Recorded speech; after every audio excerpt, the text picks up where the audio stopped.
ಅಧಿಕ ರಕ್ತದೊತ್ತಡ ಇರುವವರು ಆರಾಮದಾಯಕವಾದ ಜೀವನವನ್ನು ನಡೆಸಲು ಸಾಧ್ಯ. ಅಧಿಕ ರಕ್ತದೊತ್ತಡ ಎಂಬುದು ಸಂಪೂರ್ಣ ಗುಣಪಡಿಸಲಾಗದ ಕಾಯಿಲೆಯಾದರೂ ನಿಯಂತ್ರಣದಲ್ಲಿಟ್ಟುಕೊಳ್ಳುವುದು ಕಷ್ಟಕರವೇನಲ್ಲ. ಹಾಗಾದ್ರೆ ಅದಕ್ಕಾಗಿ ಏನು ಮಾಡಬೇಕು ಅನ್ನೋದನ್ನ ತಿಳಿಯೋಣ. ಪ್ರಮುಖವಾಗಿ ವೈದ್ಯರು ಸೂಚಿಸಿರುವ ಔಷಧಗಳನ್ನು ಸರಿಯಾದ ಪ್ರಮಾಣದಲ್ಲಿ ಹಾಗೂ ಸರಿಯಾದ ಸಮಯಕ್ಕೆ ತೆಗೆದುಕೊಳ್ಳುವುದು. ಇದರಿಂದ ಅಧಿಕ ರಕ್ತದೊತ್ತಡದಿಂದ ಆಗಬಹುದಾದ ಹೆಚ್ಚಿನ ತೊಂದರೆಗಳನ್ನು ನಿಯಂತ್ರಿಸಬಹುದು. ಅಧಿಕ ರಕ್ತದೊತ್ತಡದ ಸಮಸ್ಯೆ ಇರುವವರು ಕಾಲಕಾಲಕ್ಕೆ ವೈದ್ಯರನ್ನ ಸಂಪರ್ಕಿಸಿ ಔಷಧಗಳ ಸೇವನೆ ಮತ್ತು ಅನುಸರಣೆಯ ಬಗ್ಗೆ ಸಲಹೆಯನ್ನ ಪಡೆಯೋದು ಮತ್ತು ಅದನ್ನು ಕಡ್ಡಾಯವಾಗಿ ಪಾಲಿಸುವುದು ಅತಿ ಅಗತ್ಯ.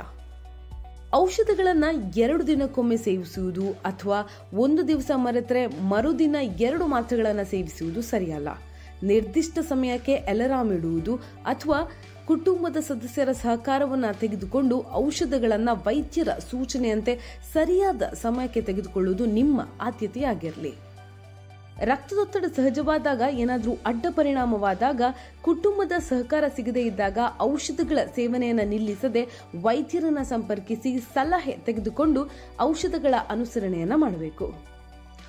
ಅಧಿಕ ರಕ್ತದೊತ್ತಡ ಇರುವವರು ಧೂಮಪಾನ, ಮದ್ಯಪಾನ ಸೇವಿಸದೆ ವೈದ್ಯರು ಸೂಚಿಸಿದ ಆಹಾರ ಕ್ರಮ ಹಾಗೂ ವ್ಯಾಯಾಮಗಳನ್ನು ಜೀವನ ಶೈಲಿಯಲ್ಲಿ ಅಳವಡಿಸಿಕೊಳ್ಳುವುದು ಔಷಧಗಳ ಸೇವನೆಯಷ್ಟೇ ಪರಿಣಾಮಕಾರಿ.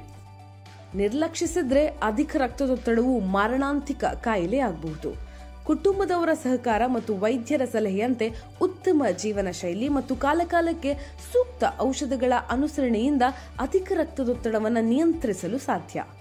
ಸ್ವಯಂ ವೈದ್ಯರಾಗದೆ ವೈದ್ಯರ ಸಲಹೆಯನ್ನ ಪಾಲಿಸಿ ಅಧಿಕ ರಕ್ತದೊತ್ತಡವನ್ನು ನಿಯಂತ್ರಣದಲ್ಲಿರಿಸಿ.